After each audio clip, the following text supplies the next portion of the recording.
Ladies and gentlemen, we got a brand new episode, season 2, episode 1, with no other than Keith Woodhouse. Hey, what's good? What's good, y'all? So, what you dog guys don't know, Keith Woodhouse is an actor, comedian, um, Yeah, rapper. man. Oh, uh, uh, yeah, man. I mean, I try to do it all, man. So, yeah, if y'all catch me, man, just support. I don't know what to say. I'm on podcasts. Got my own podcast, The Break Room. I also do little skits. So if y'all trying to look for a good laugh, just go to my Instagram or you find me on YouTube. And yeah, man, I'm a great person. He forgot to add that. humanitarian. Yeah. I appreciate it. Yeah, you too, man. So, I met Keith last year, 2019, right? Hmm. Um, Yeah. I stand up. I couldn't make the graduation that Hmm. we had at the Funny Bone, but Yeah. because it was one, that thing was packed. I ain't know the graduation get sold out like that. I ain't gonna lie. It was me. No. It was me and this other dude. I I didn't want to tell a lot of people, but all of a sudden everybody was like, "Why you ain't telling nobody?" And I posted it, and I didn't have a lot of people. I guess I don't know. I had like 17, and one dude had like 25.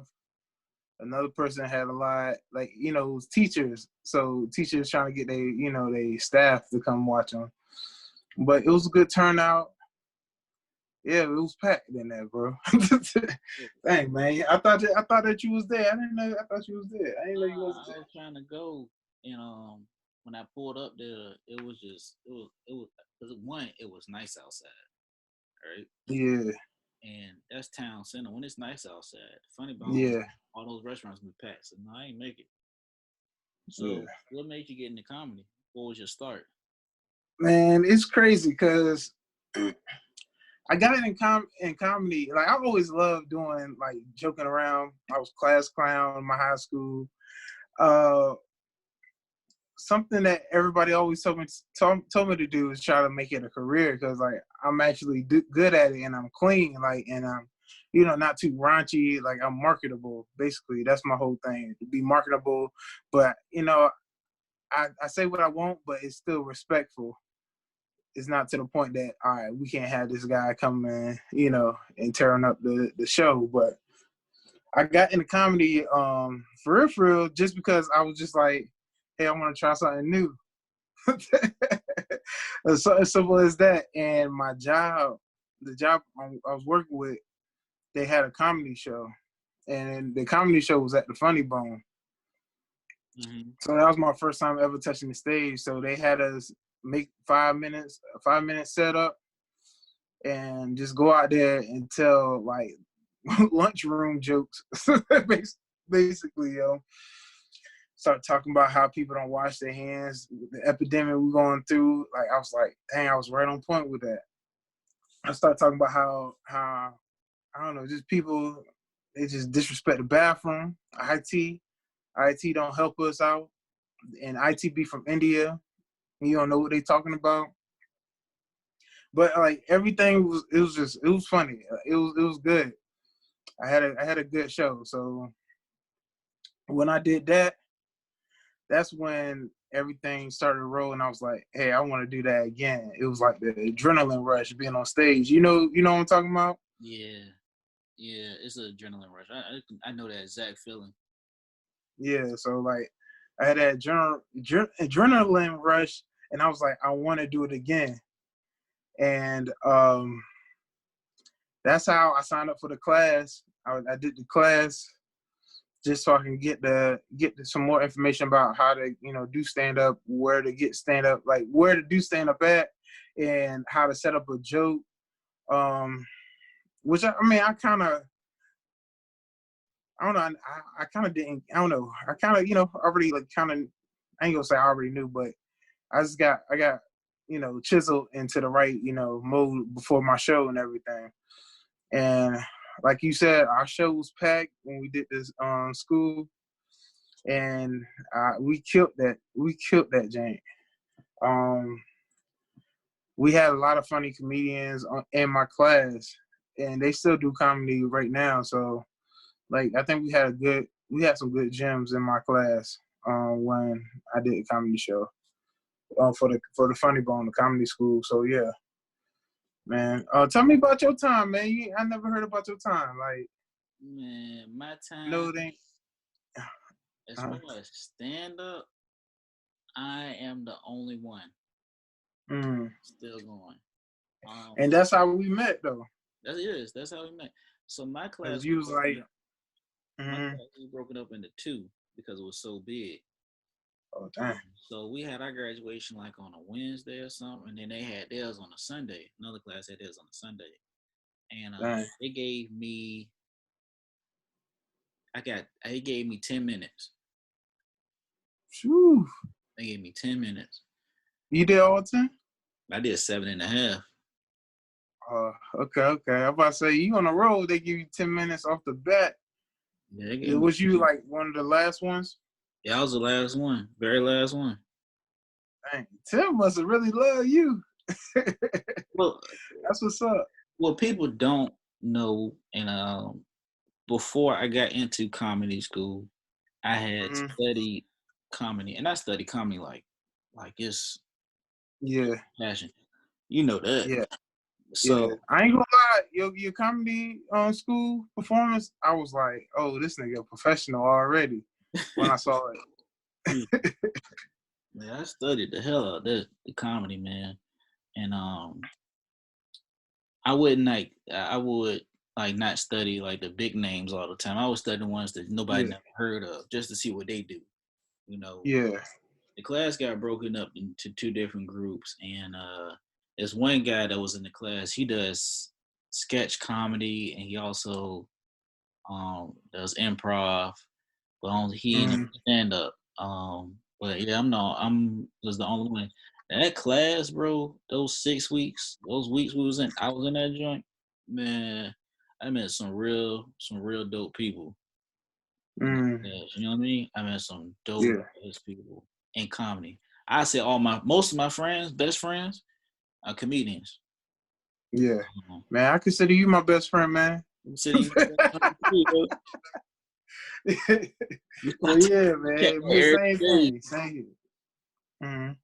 So yeah, it was dope. And I'm not even gonna lie, I thought about retaking the class again. I was like, but what's the purpose? But it was it got me out the house, so it worked. And I did the same thing you did too. I didn't want nobody to go to the show. Yeah. I didn't want to go to the show, but word got out at my job, and everybody, I'm gonna go see Jerome. I don't know if they were trying to see if I was gonna be funny or if I was gonna fail. I guess they were surprised that like, this nigga funny, this motherfucker funny. So you know what I mean? So it was dope. Yeah, bro. That set that you did, I was like, yo, he on fire. Yeah, you was on one. I was like, oh my God. That the subway one, I was just rolling. I was like, oh, this man got something. And then you told the story about your sister, I was weak. Oh yeah, you talk about. So you got a joke that I love. He was like, man, I'm always late to everything. And I work from home. I made my girl late. I made her late and I come fast. We used to say, dang. You know what? You know what's crazy? Like, what up? Our teacher didn't like that joke when I first said it, though. I was like, all right. When I first said it, I spruced it up and I begged him. I was like, man, can I please say it? He said, all right. He finally let me say it. I was like, okay, cool. And I just put it into the set. And it worked on stage. It worked on stage though. So I was like, all right, it's a hit. It's something I can run with. And then I start building on it each and every, time I get on stage. Um, I added another part to it. That's the thing though. Like if you hear my jokes now, it's so much more than what you heard. When you first heard it. So like, do you do that with your set right now? Like, do you keep building on too? I know it's my interview, but I want to ask like, so I can get some knowledge from a legend, man. I ain't no legend, bro. I'm just Jerome. Nah, man, this ID, man, ordinary, not ordinary, man. So with mine's at first, I'm gonna be honest. I was like, I wasn't changing nothing. Like I would go verbatim because I had heard Cat Williams, and Cat Williams repeats his stuff verbatim. I heard Lavelle Crawford, he was just repeating his stuff verbatim. Like word for word. There was no change up into it. And then over the summer, this past summer that just passed, I started going to the Performance Playground venue on 35th. Right. So in my mind, I'm like, I got a comedy school diploma. I didn't graduate it. And I go in there, right? And the first week I was in there, I kind of chopped up my lines because it was just me. Shout out to Marlon, Marguerite. Yeah, shout out Marlon. Shout out Marlon. And I'm like, damn, I wasn't working. So I kept telling him over and over again. And I was like, I don't know if this is going to work. So Marlon put in my mind, said, you got to expand on the joke. So he had opened my mind up a lot. So yeah, I ended up changing up some stuff. I had wrote like a different way to present it. Like those same jokes that you see on my YouTube, I got them jokes spread out into like added in different sections. Like I add them into a different set. And then I got new material, especially in this quarantine. Yeah, me too. I'm ready to lock and load and fire on them. Yeah, I got a whole bomb shit. Sitting in my notebook. You think your new stuff is better than your old stuff? I don't think nothing's gonna take. I mean, it can be better than my old stuff, but I don't think nothing's ever gonna take away from your first set. Like Jay-Z had on a Black Album, my first song. So that was his first time when he didn't incorporate Biggie Smalls lyrics into his rhymes. Yeah. So, yeah, that's how I look at it. That was my first piece. That was my debut album, my introduction to it. So yeah. Facts. Yeah, and that was a fire. That was some fire jokes too, bro. That's why I look up to you, man, because you was one of the first people I met that was doing this thing. And I'm just glad that that we linked up, start doing this thing together, start going to shows, man, start killing it together, bro. It's an honor, bro. It's an honor too, bro. It's great to meet some people, man, that actually are passionate about it. Because I can sit for days and just tell you about like, man, I saw this stand-up special here, I saw this stand-up special there, and I can like quote a lot of them things back like the back of my hand. But it's great to actually sit down and just talk about comedy, especially when you're passionate about something. You know what I mean? Yeah. So, you get passionate about something. Like what people don't realize is like right now, especially like with your comedy and your podcast and your acting and stuff. You are we in the passion project phase right now, right? So with a passion project, what fuels us right now is our passion. The fame's gonna come before the money. So we passionate about our project. I mean, we getting recognition, but we just not there yet, Yeah, we're not. Yeah, we ain't hit that high end mark. People were like, all right, all right, you heard about him? Like everywhere you go, people like, you heard about him? You get that recognition from people that you don't know. You know what I'm trying to say? Yeah. You know what's crazy though? I think, well, I don't think, but like a few weeks ago, it was some girls that stopped me. Like they was like, "Excuse me, sir," and I knew that they was talking to me, but I just kept going. because I thought that he was trying to holler at me, and I was like, man, I ain't got time, man. I don't got the energy right now. Like, I was like, I got too much on my plate. But they was trying to holler at, they weren't trying to holler at me, but they was like, excuse me, sir. I finally turned around. They was like, you don't know me, but I came to your show, and you are fucking hilarious. You know how that made me feel like I was on top of the world. Like, I was just smiling like a little kid, like, just to get some recognition from people that don't know me and they just remember me.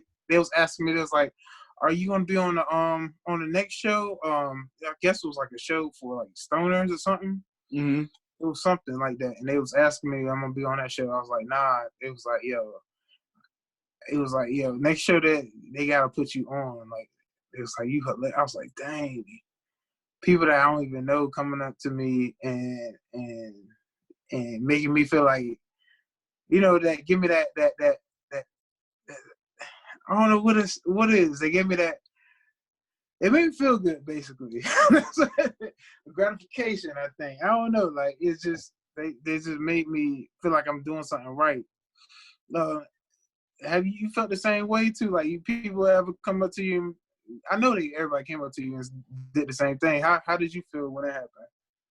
It did make me feel good, but what gets me right is true story. I was coming from Zeke's, from open mic at Zeke's, right? And it was like, I parked my car and it was like 6 dudes and a couple of girls just piled up on one car, but their car was parked right beside mine. I'm like, oh shit, I don't want to deal with this, not today, because I was on my way to another open mic. So I'm walking over there. I'm like, oh, let me hurry up and run to the car for they, try something or say something. So they stopped me, and I'm like, damn. They stopped me. And they said, "Wait." I said, "Yo, I saw you." I was like, "What you mean?" He's like, "I saw you in the Z's joint. You's a funny motherfucker, bro." I was like, "Oh, you a funny nigga." I was like, "Oh shit." I was like, "All right, good. I got jokes." For sure, I was get jumped or robbed. Yeah, I see you, man. Come on. I see you talking to my girl. I was like, oh man. I was like, damn. I was like, I thought for sure I was gonna get robbed. But I've had people walk up to me, and I think the craziest thing is that gets to me sometimes is like, I've gotten thugs, like hardcore thugs, walk up to me like, yo, you funny as hell. And I've gotten old white people walk up to me and be like, yeah, that's the most shocking. Same thing with me. That's the most shocking to me. Like, I'm like, yo, these old white people, how can they relate to me? Like, and that's crazy. Like, I be like, my jokes ain't bad, and they are really meant for everyone. But I would never think that an old white person would enjoy, my performance for some reason, or even be in the crowd hearing me perform. Like, so I don't know why. I guess I'm a little racist. I don't know if I am, but it's still shocking. Like, I'm like, dang, they like me. It already make me feel like I don't know if I'm they puppet or not. I'm like, I'm not they puppet, but you know what I'm trying to say. Never mind. I'm gonna quit. He was like, good job. He pat me on the back. I'm like, don't pat me on the back. But yeah, man. Who's your I heard you talk about the underground comedians that you like, man. I gotta give out my favorite one is Nori Davis. I don't not that many people. I mean, he's starting to pick up flame now, but like not that many people know him. I think like he shows good emotion, and I incorporate emotion in my set to just to build up for character, like just to make people feel like that I'm not just a big dude that's trying to like scare or like I don't know, because I always had that feeling that people think that I'm scary because I'm mad big. So I think if I bring that emotional side, that's funny, like to me. So like that's what most of my jokes like. I put in a little bit of emotion just to bring out a different aspect on the joke. Like everybody think I'm about to go hard, but then I'm like, hey, I'm a gentle giant type thing. So like that's like he one of the main ones that's like I don't know if he's underground now, but like he's one of the ones that's not like in movies or not that much known that I like to listen to and stuff. And also my homeboy Leonard Oops, he cool, he good too, man. I like to listen to him too. Mad funny. Um, what about you? I got three. Uh-huh. I got three. And it's no Ali Sadiq. Okay. Yeah. If Man, anybody he not underground anymore. not anymore, but uh, he, yeah, genius. huh? Genius. Yeah, he Genius. is. Yeah. I got his comedy albums on my iPhone. I when I tell you I ride to work listening to them joints, I'm like, this is a story, but he's Mm-hmm. perfecting it. Yeah, Ali man. This is Sadiq, his whole story when he went to jail, Mexican came out new, huh? Mexican got on boots. Yeah, Mexican got on boots. Even when he told the story when his homeboy was gonna stab the security guard. I don't think he told that like as a stand up, but I think I seen it on Comedy Central. Him telling that story about his homeboy about to stab a security guard in jail and stuff. Like, yeah, he hilarious. His joke about peace being in the park, white people being in the park. So this man hilarious though. Yeah. Yeah, man. Like it. I'm glad like comedy can still change your life. After all you've been through and everything, like you still go to it after everything and still make something out yourself. Yeah. Hold on, real quick.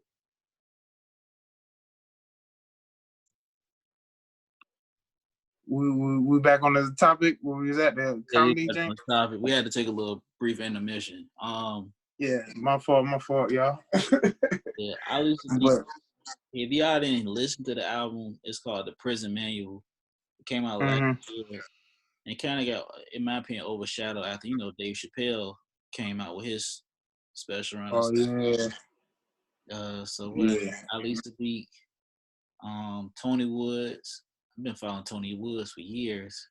Yo, I seen Tony Woods perform not too long ago.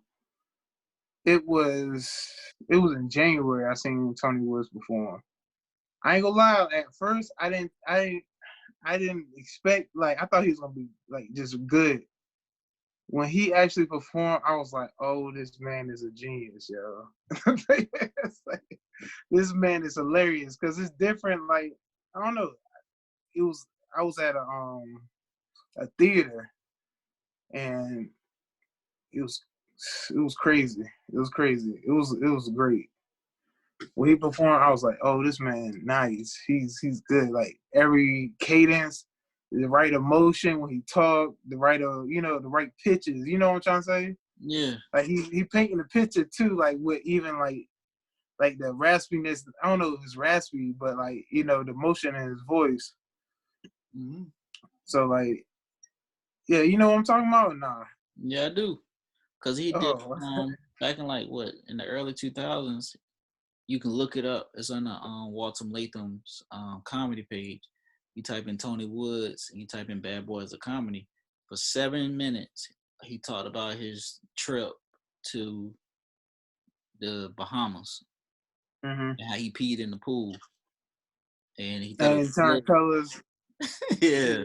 Yeah. I heard that one, yo. That Uh, man funny, yo. yeah. And my next one is, I mean, he's from Richmond, but he's helped me out a lot, and that's Lionel Harris.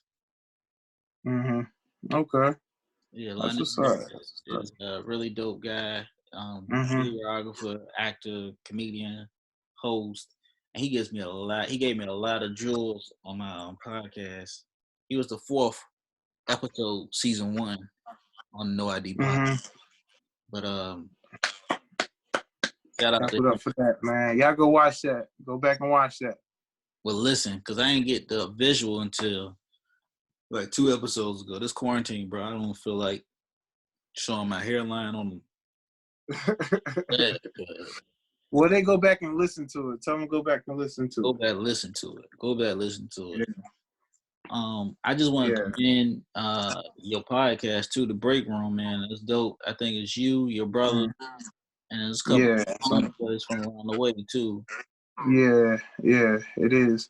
You know what's crazy? We started shooting the break room in this room right here. Yeah. We started shooting it right here, and like I didn't think that much of it.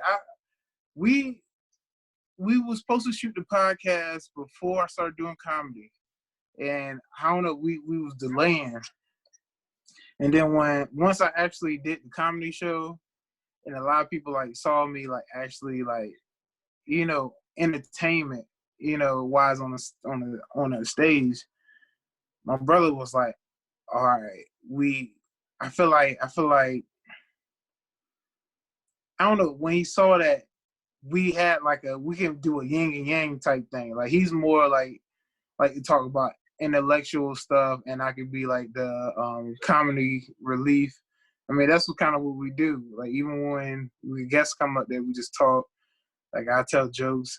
He organized everything. So like we work good together. So I'm just glad that we started. We started humbly in a small room on a desk, just the two of us.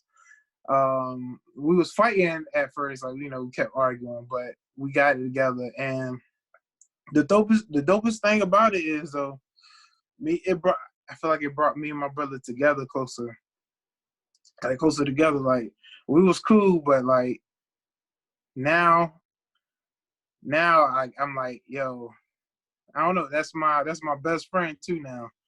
Like first he was my best friend, but he was my friend, but like he my brother, but he my best friend now. Like I talk to him every day type thing now. And it don't even have to be about the podcast. Like now we just talk every day now. At first we wasn't talking every day type thing, but we were still cool. You know what I'm trying to say? Yeah. But yeah, the podcast brought us close together, and then like later on we expanded. We got our own little spot, and we added someone to work the keyboard while we recording. That's my homeboy Shawnee. He's the engineer behind the scene, and we added someone to be the outside interviewer, and that's my homeboy Arliss. So we just trying to build the team, and we close, we tight. We put everything in together, so that's what's the best thing about it. Like anything that we need, we all come together, we all meet, and it feels good to have a team again. Like like in football, you have a team, and just being around people that want the same thing, or just want to do something different. For real, for real. That's the main thing. Just want to do something different outside the box and do something that nobody else is doing. And that was our thing. That's the whole reason why I even got into comedy. The whole reason why we started the podcast, just wanted tired of the ordinary lifestyle, just working and coming home and just smashing the wife and going to sleep. Even though I ain't got no wife right now. But yeah, man. Well, What made you start the podcast though? Let I me was get gonna start your one. brain. I was gonna start one. I want to say one of my homeboys, and some things happen. Personally for him. Mm-hmm. And then the one thing that happened for me was fear. So I got tired of, I guess, like you've experienced this too. I got tired of the clicks, Mm-hmm. right? So I got tired of the clicks in this industry, um, rigging Yeah. competitions, rigging Yeah. everything. Yeah, I got tired of that shit. And Facts. Facts. Yeah. Me too. Me too, man. I got tired of that. I got tired of like I'm still getting tired. I'm still at the moment. at this I'm point it tired, doesn't even man. bother me no more because it was one that I knew for a fact that I had won, and then Mm-hmm. like I even had other comedians like walking up to me, bro, you funny, man, you should have won that. but it was rigged. Mm-hmm. But I wish them nothing but the best. And whoever rigged it, the host, all that stuff, I could care less because now Yeah. look at me and look at them. Yeah. And Man, I gotta drink to that, man. I gotta take a sip to that, man. I agree with you, bro. It was like I did like 7 of them, and I'm just like, how the hell I'm losing? And everybody said I was the best one. I yeah, was just like, I'm still confused about a lot, like, but I don't know. They rock with me. You know, a lot of people rock with me now. Like, people want me to be a part of their cliques and stuff, but I move by myself, man. My whole thing is though, like, the whole mission is to get out of Virginia. I want the whole world to hear me too. So that's another thing. Like, I ain't worried about that. But yeah, man. It's cool. It's cool. I just want to make people laugh for real, for real. yeah. That's it, man. I don't really care. Like, it used to bother me. It still kind of do. I ain't gonna lie, but ain't no point of getting mad over it. It's cool. It is what it is, man. Long as I'm the people's champ. You know, my thing too, like, yeah, you've been cheated out of stuff, and I've been in some of the stuff that got cheated out of. In my opinion, I thought you should have won. But now, like, I was talking to somebody that doesn't even do comedy, and he was like, "Man, just get them to knock on your door." Mm-hmm. So Do my own thing, type thing. yeah, like Yeah. sometimes you can have $1 million dream, but people don't see that $1 million, and they just Mm-hmm. automatically just gonna shit on Yeah. it. You Yeah. know, I only take advice from a few people. Yeah, like I only take advice from a few people. Mm-hmm.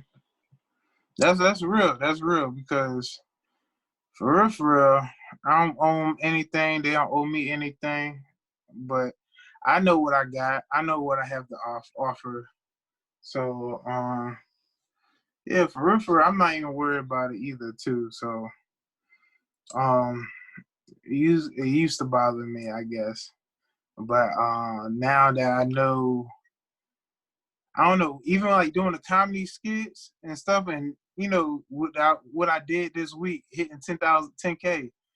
I don't think no other like comedian like out here for real like got will get that much of like views like out of nowhere. Like, not saying that you can, but I'm just saying, like, I feel like I can, like, I feel like that just like, I don't know, like, that just shows me that I'm just not average, yo. Like, I know it's just a skit, but it shows me I could do comedy, stand up, and then do skits now. That's Like, I'm more than just like social media famous people that's social media famous, they can't do stand up like that. I started off doing stand up. Now I ain't talking like big and bad, like and cocky, and I hope nobody take me that way. But I'm just saying, like, most people that do social media, they can't do stand up that well. Now with me doing stand up good from the beginning, and then now knowing I can do social media, it kind of made me feel good about myself because I don't see a lot of people out here like doing like skits. I'm trying to put them out consistently now. I don't know if I said that right. I just I just let that word slur out. But yeah, man, I'm just trying to do something different. I want my friends to be involved, you, Joe, everybody. And once we start putting out some skits, some actual funny skits, and just having a ball, bro, just like old times. oh yeah, But yeah, yeah, yeah. So my bad if I talk a lot. you good, man. Y'all don't know, but he be giving me dry faces, so I'm like, I don't know if I'm talking a lot. Yeah, hey, for all right. Let me go say Yo, this. he do the same thing. I ain't gonna lie, off the record, me and him I be telling him my jokes sometimes. He be mad quiet. I'm like, dang, what? He just did the same thing to me. I'm like, dang, what I'm talking about is trash. Let me tell you, for people listening, right? My facial expressions do not change. All right. Yeah, man. I was like, all right, okay, I'm gonna shut up now. You know, like, my facial expressions do not change, yo. They haven't changed. I don't know what happened between 25 up until 31. I couldn't tell you. My facial expressions do not change. I am the kind of person, like, if I was to hit the lottery and be like, yo, Jerome Davis, you've now hit the Mega Millions for $300 million, I would Like, not yeah, have a smile cool. on my face at all. Yeah, he be like, yeah, cool. You might hit him with a little grand, like, yeah, cool. Like, yeah, yeah, it's just me. I refuse to. I refuse. It just, I don't know. Something happened. I couldn't tell you. This nigga from Norfolk, he had some traumatic experiences. He had a Batman experience or something. No, not Batman. The Batman appearance, probably. I don't know what I'm talking about, but a traumatic experience, man. No, yeah, I just don't got a like, lot you know of what? I'm gonna emotion. shut up. He saw somebody snitch. He saw someone snitch, and he was like, "Yeah, I'm gonna stay quiet for the rest of my life." He's like, "Hey, you don't give out no emotion." I'm playing. But yeah, man. You know, people look at me and like either they think I'm too serious or they don't think I'm funny.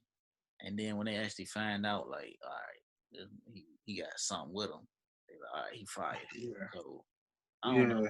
It's just me. I don't know.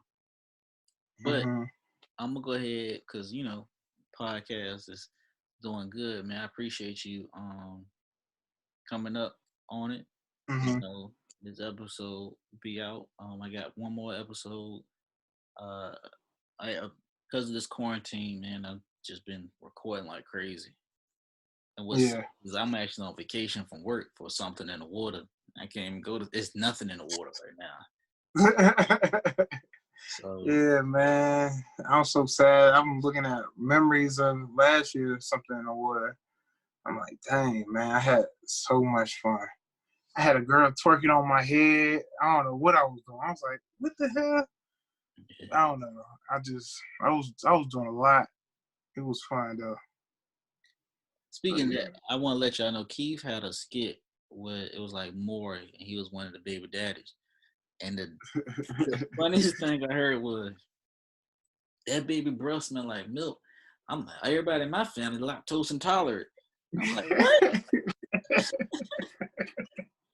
That's funny, yo. Hey, the support, right? I can share it all day, but you know, ain't nobody gonna share it. Really, what I did was I took my phone and I just let it loop consistently. If it was gonna be considered like a view, like I view. I appreciate that, man. Yeah, I get hit up every single day. Everybody tell me their favorite. I'm like, dang, I'm just glad that that's happening. Like people seeing it and like everybody coming to me. It was like, yo, the lace front thing. Like Jeff, he just told me the lace front, Jane. He was like, yo, that was hilarious. And everybody keep telling me like the baby thing. Like older folks tell me about the baby thing when I actually put the baby face on me. And I was like, that baby don't look like me. And it was me. Yeah. Older folks love that, Jane. So yeah, man, I appreciate that, man. I should have started like a count like which one was funniest because a lot of people come up to me and tell me like which line I said in there was like hilarious. We need that. Yeah, man. Yeah, man. We gotta come up with something, man. Get something up there. Let's get like 20,000, man. 20,000 views is the goal. We gotta come up with something, bro. I can make one person laugh. All that matters to me.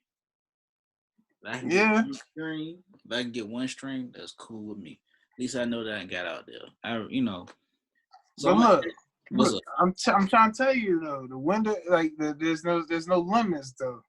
No, hey, I mean, yeah, I understand we humble, but hey, we gotta get it. We humble, but at the same time, we gotta eat. Like I understand, yeah, but shoot, yeah, man, man. Everybody doing skits. So I'm gonna get me an OnlyFans. What you gonna do? You smashing up there? I don't know what I'm gonna do.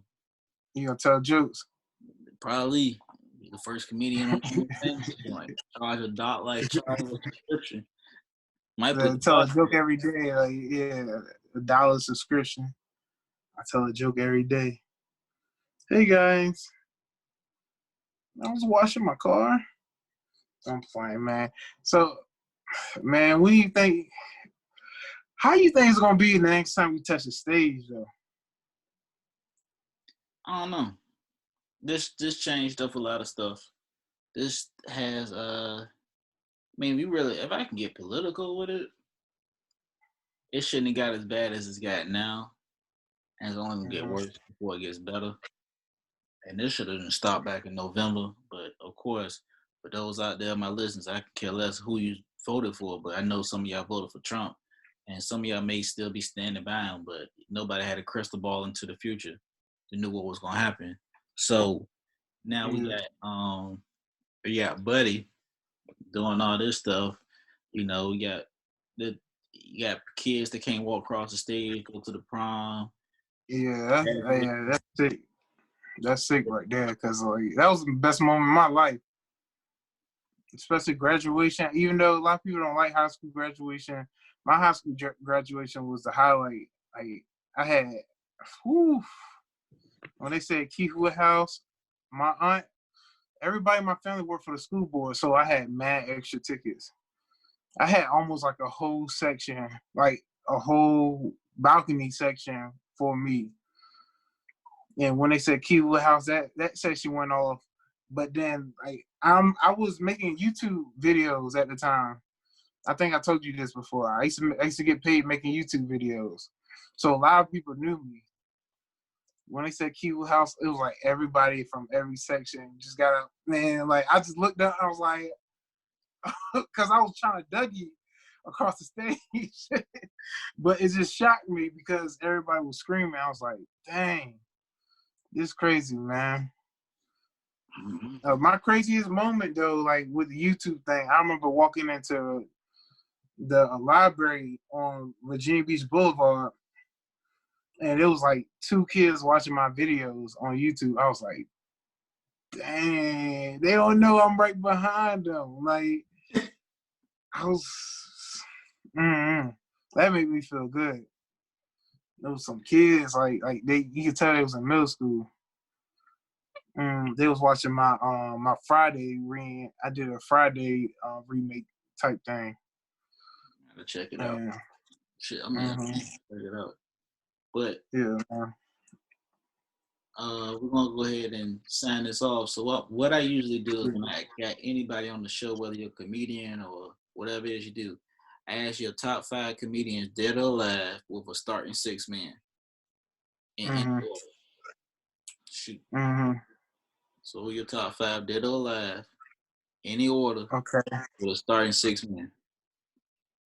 Brian. Well, hold on. You say in order? In any order, don't matter the order. Okay. 6 man, Eddie Griffin. Okay. Bernie Mac, Dave Chappelle. No, he got to be up there. I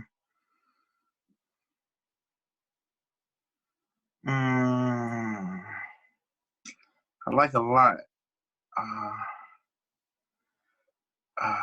Hold on.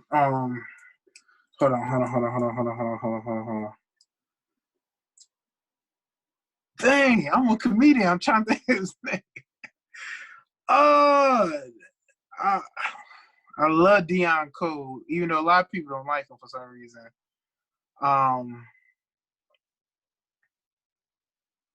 Shoot.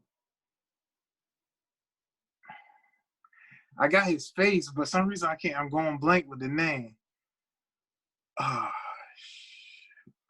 You put me on the spot. Yeah. No. Shoot, he was in Wild 'N Out too. He a big dude. He got his own podcast. I can't think of his name right now for some reason. What, Spanky Hayes? Nah. Big Mac? Nah. Radio Big Mac? Huh? Radio Big Mac? Nah. Was he on the early Nah. episodes, like the first episode? Yeah, like yeah. He like, what the like shit, that sound like Bernie Mac right there. He told one joke and he was like, I had to pretend like his girl had a Corey miscarriage. Holcomb.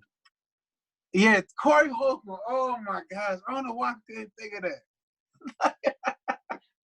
Like one day I want to be that raw, but I'm scared because my family. I want to upset my family, but I think he's hilarious. Corey Holcomb and for real, I hate to say it, but just because I want to get at the level he at and work as hard as he do, I want to say Kevin Hart. A lot of people gonna hate me for saying that, but like just him and being every film. I know he don't write his jokes. I'm gonna write my jokes, but just him like seeing his documentary. That I respect that. You know, he worked hard. People don't realize this though. Like whoever writes his jokes also said he's did improv. Yeah. Too. And on top of that, like Kevin Hart been out for years, probably been out 20 plus years. So yeah, I mean, and you know, people may not like you for what you said, but well, at the same time too, they still watch his stuff. I can still watch it with my pain. Yeah. I take. Go ahead. Yeah, I like him, man. I ain't gonna lie. The movies sometimes are hit and miss, but just the simple fact that the work ethics, like that alone, I respect that to the utmost, man. Like every year he was putting out something, like putting like 3 movies out a year, bro, and still doing like tours. Like that hustle, like that mindset to never go broke. That's what I respect the most. Like, and it's not like it wasn't funny. You know, it was like some stuff could have been funnier, but like it was still funny. And you still got to put him in the Hall of Fame, man. Man, what you think about what you rate my list at? Your list is pretty strong. I got a list. I change my list every episode because it just depends on what I'm doing. So Ali Sadiq is always gonna be on my list. Tony Woods is always gonna be on my list. Lavelle Crawford is always on my list. Yeah. D.L. Hughley. Joe Coy. I'm messing up a lot of people's heads with this one. Nick Cannon. Nick Cannon. Exactly. And why Nick Cannon? So Nick Cannon. I gotta hear this. What? Nick Cannon always been in comedy. That was his start. So all that, and all that. Yeah. all that short circuits when we had that on MTV. Wild 'N Out, his stand up at the Comedy Union, his 2 stand up specials he did, Wild 'N Out, and for people that don't, and Real Husbands of Hollywood, he was writing up there. He's done a lot, and mentality, he's put a lot of people on. That's facts, yeah. He was like Nick Cannon did what he did in the 2000s, what Keenan Ivory Wayans did back in the 90s when he was he put his whole family on. Yeah. And before that, you had Robert Townsend. He was putting people on. Eddie Murphy was putting people on. So yeah, I give Nick Cannon, genius. I see today. Maybe one day I'll be on Wild 'N Out. Who knows? But I know I didn't send him some of my stuff. Yeah, that's funny. I tried out. I was talking about it the other day. I tried out for all that when I was younger, and I sent in my submission tape for Wild 'N Out. Man, I'm like, dang, bro, I'm just trying to get on. So I need Nick Cannon to see me, man. No homo. But yeah, man. He is a legend, bro. A lot of people don't respect him. Like he like the little Bow Wow of comedy. People don't like to respect him on it, but he did some work. Put in the numbers. So I'm gonna go ahead and sign off, man. I'm let y'all know y'all can get this podcast. It's available. What we on 14 platforms? Yeah. Spotify, Pandora, iHeart, Mhm. uh, Google Podcasts, Everything. everything. So you can follow Keith. Well, Keith, what's your Yeah, man. My Instagram, Woodaye. You follow me up there, or you can find me on Facebook. Trayvon Woody Woodhouse. I'm gonna make a Twitter soon, so yeah. And on podcasts, you can find me on everything that same thing Jerome said. The Break Room, basically DABR. BREAK_room, and you'll find us on IG. And you just type in the Break Room, no underscore, on Apple Podcasts, Google Podcasts. You'll find us. Yeah, man, I like to thank you, man, for letting me, come up here and just talk comedy with you, man, through this whole quarantine thing. It's not that much comedy going on, and I appreciate the love, and you keep going strong too, bro, because I see great things with you, bro. Like I said, you was one of the first people that put me on to this comedy thing. And I don't mean to take up all your time, so I know you trying to. It's like, let me hit this end button, though, bro. No, you good, man. I appreciate it, man. Yeah, keep doing your thing, man. It's genius the skits that you're doing. I like your stuff, man. Y'all keep doing what you're doing. Hey, shout out to the Break Room, as Yeah, well. appreciate it. That's dope. Like I said, is young black man up there doing something positive. So shout out to them doing that. Y'all Appreciate can it, man. follow me on Instagram and Twitter and YouTube at Comedian Rome. Cameo, which is something different. It's Comedian Rome, Jerome Davis, Spotlight, Jerome Davis, Comedian Rome. And then this podcast is No ID. So if you go on Instagram, hit the follow button, I'll follow back. It's No ID Podcast. When you look us up, man, it's just No I.D. And that's it. You can type in Jerome Davis, you can find me because I am I like to say this, I am an artist now. So just keep on the lookout. Yeah, keep on the lookout, Keith. I appreciate you doing this, man. There's some good things coming on this podcast, and just keep grinding, brother. I will, man. You too. You too. Right, you do the same. be easy. All right, you too, bro. All right, thank you. Thank you.